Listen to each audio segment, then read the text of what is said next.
Se nos ha vendido la idea a los ciudadanos que entre más personas estén tras las rejas, mejor están haciendo su trabajo las autoridades en materia de seguridad.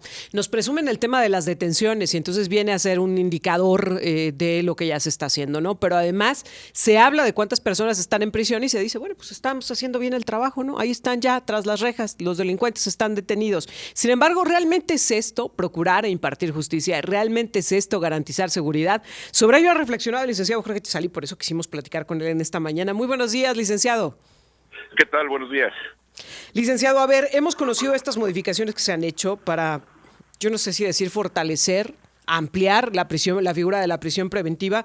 ¿Cuál es tu opinión al respecto, licenciado?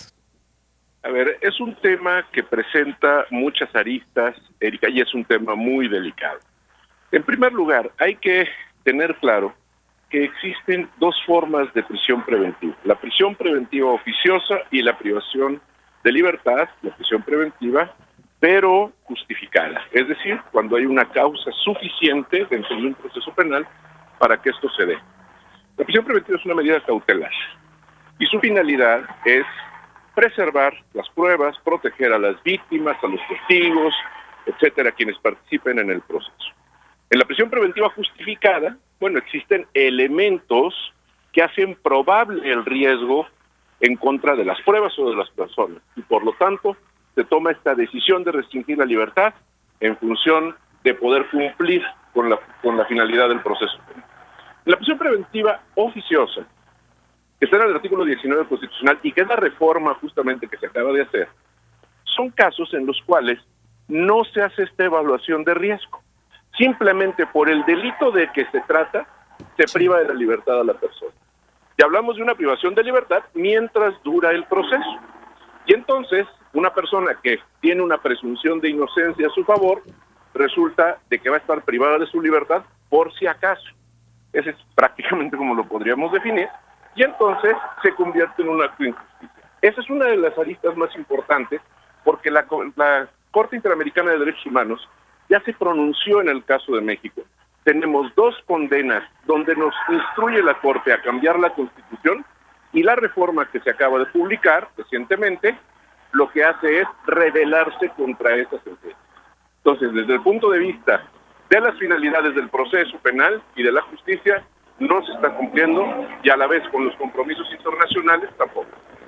¿Cuáles tendrían que ser, digamos, hacia dónde tendría que estar caminando México si realmente quiere, fortalecer los mecanismos de procuración e impartición de justicia? Porque además esto se junta, licenciado, con el tema de la reforma al Poder Judicial, de la que tanto hemos venido hablando. Si realmente México quisiera procurar e impartir justicia, si realmente quisiéramos que los verdaderos responsables de la comisión de los delitos estuvieran tras las rejas, si realmente quisiéramos que se les reparara el daño a los ciudadanos que se ven afectados por la comisión de un delito, una irregularidad, una inconsistencia, ¿hacia dónde tendríamos que estar caminando? Mira, por un lado, sí, no voy a negar de ninguna manera que era necesaria una reforma al Poder Judicial, pero era necesaria una reforma de fondo, no una reforma en cuanto al mecanismo de designación, sino en cuanto al funcionamiento del Poder Judicial en muchos aspectos, no en todos, pero sí en diversos aspectos que había que poner atención. Pero la reforma principal tenía que venir de las policías y de las fiscalías.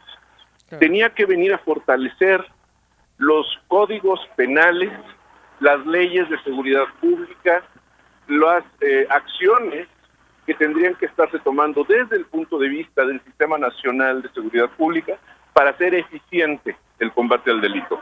Y esto pasa por soluciones que a veces políticamente no son del todo queridas por los gobernantes, pero que son necesarias. Lo hemos platicado en este espacio, Erika, por ejemplo, lo que le da la Constitución y las leyes la posibilidad a las fiscalías que se llama el plan de persecución penal. Es decir, establecer un listado de delitos en los cuales no se va a investigar porque los daños, alcances y consecuencias no son suficientes como para motivar que se destine presupuesto para la persecución de estos delitos. Vamos a poner un caso. Sigue existiendo la necesidad de que por el extravío de una credencial vaya y se ponga una denuncia, que en algún momento ha funcionado un sistema electrónico para poder denunciar el robo, pero en otros casos hay que ir personalmente, presentar la denuncia. Las autoridades de la Fiscalía ponerse a trabajar por lo menos en la recepción y radicación del asunto para que luego se quede ahí tirado. Entonces, en esos casos, establecer los mecanismos de políticas claras para la persecución penal, decir qué casos son los que se van a investigar, establecer lineamientos para la persecución de ciertos delitos, establecer mecanismos alternativos y que no tenga que ser la Fiscalía la que absorba todo, sería una de las vertientes por donde tendría que pasar esta reforma. Ahora, yo me quiero ir a lo que mencionabas, que el asunto de la reforma y todo esto tendría que haber empezado por los primeros eslabones. ¿Qué hay de la seguridad preventiva? Porque, a ver, nos vienen, y justo esta mañana en la rueda de prensa la presidenta está presentando junto con su equipo los resultados en cuanto a detenciones, en cuanto a indicadores de violencia, y nos venden las detenciones como un resultado de las estrategias en materia de seguridad. Yo pensaría que un verdadero resultado de las estrategias en materia de seguridad es que los delitos no se cometieran, que hubiera una seguridad preventiva que evitara que los hechos sucedieran, no que ya posterior se tenga que estar deteniendo a las personas. Pero bueno, nos han venido esta idea y por eso creo que también la idea de seguridad de los ciudadanos es que a los delincuentes se les detenga, cuando tendría que ser que los delitos no se cometan. Tendríamos que haber empezado por esa parte, por los fortalecimientos a las corporaciones, por la seguridad preventiva. A ver, esa es una parte muy importante y justamente ese es el comienzo, la seguridad preventiva. Porque efectivamente se venden las detenciones como resultados. Pero hay una cuestión, la detención puede obedecer a dos razones diferentes. O bien porque existen elementos suficientes para que un juez de control hubiera librado una orden de aprehensión para llevar a alguien a un proceso donde todavía tendrá la presunción de inocencia, pero estará bajo el control judicial hasta resolver si hay una acusación formal o no, y la otra tendrían que ser detenciones en flagrancia, es decir, en el momento de cometer el delito. Por lo tanto, si no se hace esta distinción, no sabemos si estas detenciones efectivamente están vinculadas con investigaciones o con detenciones en flagrancia. Y si esto no se da, entonces por supuesto que tampoco es un indicador para medir si hay seguridad o no. Esa es una primera cuestión. La segunda cuestión en relación a la acción preventiva de las policías. En efecto, un policía puede llegar y puede detener a alguien porque considera que se encuentra en algún delito flagrante y resulta que no lo es. Y entonces esa detención que se registra como detención no va a tener ninguna consecuencia en el sistema de justicia, en el sistema penal. Y por lo tanto se trata de cifras falsas. La acción preventiva es una forma que está establecida en la Constitución, en la que se actúa por parte del poder público dentro de lo que es todo el sistema completo de seguridad pública. Cuando vemos en el artículo 21, ahí te dice la prevención, investigación, persecución y castigo de los delitos que conforma el concepto de seguridad pública. Esa prevención debe de partir de varios rubros.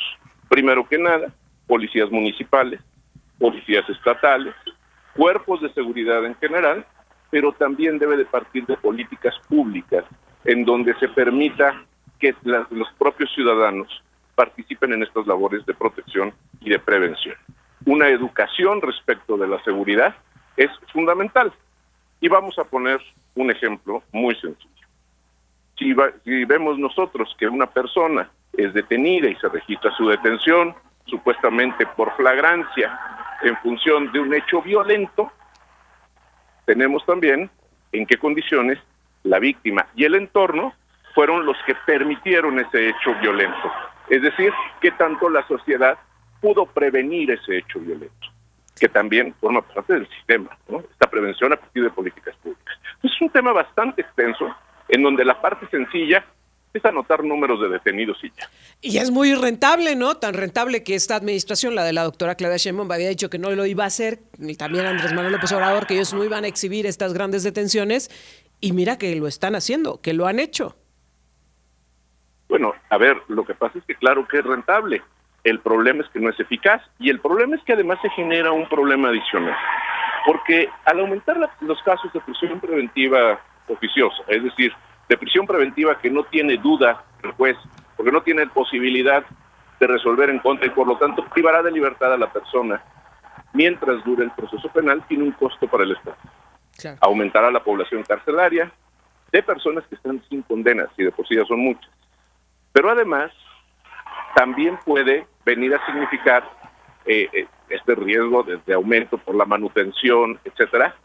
Resulta que tú vas a tomar a un joven, 20 años, que a lo mejor entró a robar en una tienda de conveniencia con un arma, y por lo tanto se considera que pudiera calificar como de prisión preventiva oficiosa por el empleo del arma. Lo vas a meter, siendo su primera infracción penal, a un lugar en donde va a poder establecer una red de contactos para cuando salga, en donde va a tener ya una visión de negocios distinta. Y por lo tanto, estás generando las condiciones para un delincuente. Es decir, me estás diciendo, licenciado, que lejos de solucionar un problema, ¿nos puede estar gestando problemas mayores? Más allá del costo de mantenerlos mientras están en prisión, ¿estamos generando problemas mayores? Por supuesto que sí. A ver, si una persona, con todo y que la Corte, el Poder Judicial eliminó el tema de los antecedentes penales como un requisito para que las personas se incorporen a un trabajo y que las leyes así lo han reflejado, sabemos que en la sociedad sigue estando presente esta situación de no contratar a quien tenga antecedentes penales, que pueden pelear, que pueden demandar, simplemente ganarán, podrán tener el trabajo, pero se genera una ruptura social. Pero estos jóvenes, por ejemplo, en el caso que estoy señalando, ¿hacia dónde se van a dirigir?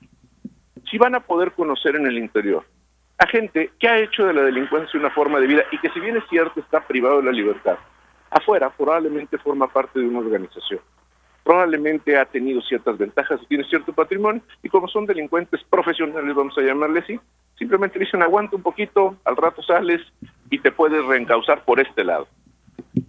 La delincuencia en general, y sobre todo la delincuencia organizada, no es un tema específicamente de seguridad pública, es un tema económico, sí. Es una economía paralela.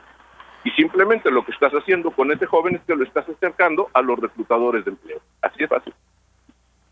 Ahora, hay otro factor que quiero preguntarte. Bajo esta perspectiva de, a ver, no tiene que ser la regla general, ¿cuáles tendrían que ser, porque con lo que nos dices entiendo, no tendría que ser solo por el tema del delito, ¿cuáles tendrían que ser las circunstancias, los criterios para utilizar la prisión preventiva? El tema de la evaluación de riesgos. Es decir, la prisión preventiva se puede aplicar a cualquier delito. La prisión preventiva oficiosa es la que se aplica en automático a ciertos delitos. Pero tratándose de cualquier delito, si existe el riesgo de la desaparición de pruebas, si existe el riesgo de ataque a las víctimas, si existe el riesgo de ataque a alguna de las partes que intervienen en el proceso penal, el juez puede resolver la prisión preventiva. Son criterios de evaluación de riesgo. Existen además unidades, que son las unidades de medidas cautelares, las UMECAS, que se especializan en eso. Y entonces el juez perfectamente puede recibir a alguien por un delito que no esté en el listado del artículo 19, que la UMECA haga una evaluación y diga, oiga, este señor es un riesgo, aunque el delito no amerite prisión preventiva oficiosa, el señor es un riesgo. Y por lo tanto, poderse dictar una prisión preventiva justificada. Esa evaluación de riesgo es el secreto. ¿Cómo cambiar la percepción de la ciudadanía, licenciado? Porque, a ver, si detienen a una persona, le inician el proceso, pero lo dejan sin prisión preventiva, generalmente la impresión es, ya lo soltaron, puerta giratoria, aun y cuando esté siguiendo su proceso, es por lo pronto ya lo soltaron. ¿Cómo cambiar también esta visión que tenemos los ciudadanos? Mira, ese es un problema muy grave y que viene no de ahorita, sino desde muchos años atrás. Con el sistema anterior, la orden de aprehensión y la prisión preventiva tenía un efecto catártico en las víctimas del delito. ¿A qué me refiero? Vamos a pensar un delito que no meritaba prisión preventiva oficiosa en su momento, de los que estamos hablando ahora, pero que seguía una regla que anteriormente existía, de que toda persona que cometiera un delito cuyo término medio aritmético fuera mayor a 5 años, se quedaba en prisión preventiva y podía salir bajo fianza. El efecto catártico que tenía la orden de aprehensión es que esa persona que había sido víctima de un defraudador, por ejemplo, veía que le ponían las esposas y sabía que, si bien es cierto, podía salir en libertad, tenía que pagar una fianza, con lo cual además estaba garantizando que eventualmente pudiera recuperar su dinero. Ese efecto catártico, es decir, ese efecto de alguna manera de sentir que estaba presente un poquito esa venganza social, se quitó con el sistema penal acusatorio. Y evidentemente lo que se está haciendo es quererlo recuperar. Ante la falta de eficiencia de los órganos del Estado, lo que se busca es que de esta forma se despresurice el tema penal, diciendo, bueno, ya lo detuvimos, por lo tanto, la víctima tiene ese efecto catártico, pero adicionalmente tenemos a quien echarle la culpa, que es el Poder Judicial, porque es el que lo va a soltar. Y a lo mejor lo suelta porque la policía no hizo absolutamente nada bien, Claro. pero eso no lo dice. Y por lo pronto van a decir, y la corporación policíaca tuvo tantas detenciones, ¿no? Y tantos remitidos y tantas prisiones. En fin, se sigue vendiendo esta idea y esta percepción. Licenciado, yo te agradezco mucho que nos permitas platicar contigo. Vamos a seguir pendientes. Y lo último que te pediría es que nos ayudaras a entender, por ejemplo, de los que están incluidos en esta modificación, ¿cuáles son los que tú consideras que han sido pues, los más descabellados, digamos, los más innecesarios dentro de la figura de la prisión preventiva?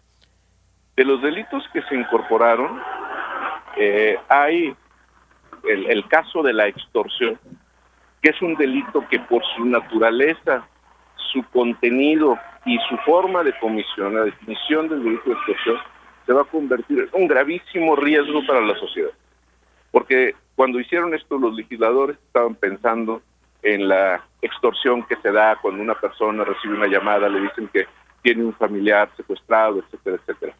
Lo cierto es que la extorsión tiene una definición tan amplia que prácticamente cualquier persona puede ser acusada por este delito aunque esté actuando legítimamente. Uy, a ver. Ayúdanos a poner un ejemplo. Mira, la extorsión es cuando alguien sin derecho va y causa un daño o amenaza con causar un daño y obtiene un beneficio. Es decir, alguien llega, amenaza y dice, sin derecho, obtiene un beneficio con él, porque amenazó con causar un daño. Imagínate que una persona prestó un dinero y esa otra persona le firmó un pagaré hace 15 años.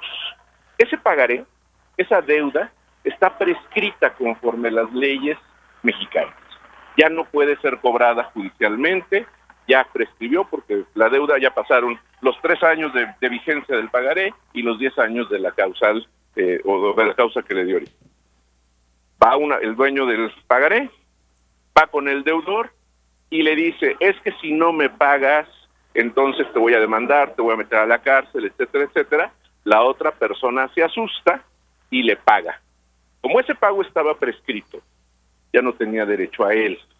Y como la amenaza fue el mecanismo para lograr el pago, es responsable de extorsión. Es decir, el que prestó el dinero podría ser el extorsionador. El que prestó el dinero podría ser el extorsionador. Efectivamente. Oye, pero a ver, dime una cosa. Entonces, todas estas tiendas que hablan para cobrar, etcétera, ¿terminarían cayendo en esa figura? Muchas de ellas bordean lo que es específicamente el delito de extorsión, claro. Y a prisión preventiva, por lo pronto. Mientras no, a prisión preventiva. Sí, porque aquí hay una cuestión que es importante. El tipo penal dice sin derecho, pero para efectos de poder formular la denuncia y que se pudiera eventualmente judicializar, se requiere que se actualicen los elementos que hacen suponer la existencia del delito, elementos objetivos que son los que permiten hacer suponer la existencia del delito. Es decir, la existencia del pagaré, la existencia de la amenaza y la existencia del pago. El tema de la valoración de si se tenía derecho o no formará parte de la investigación mientras la persona está privada de su libertad para saber si efectivamente tenía derecho o no. Es que la mayor preocupación surge por la combinación de factores, ¿no? Esta modificación a la figura de la prisión preventiva, pero además pues con jueces y juezas, juzgadores pues, que habrán de llegar y que no sabemos ni quiénes van a ser, ni qué preparación van a tener, ni nada por el estilo, ¿eh? Y me parece que eso le suma el riesgo de que la prisión preventiva pues sea totalmente mal usada esta figura y que nos pueda traer más problemas que soluciones. Licenciado, te agradezco mucho que nos permitas pues entender y dimensionar cómo decisiones que se toman desde un legislativo, pues sí, se impactan de manera cotidiana en nuestra vida y de qué manera. Te agradezco mucho. Al contrario, gracias.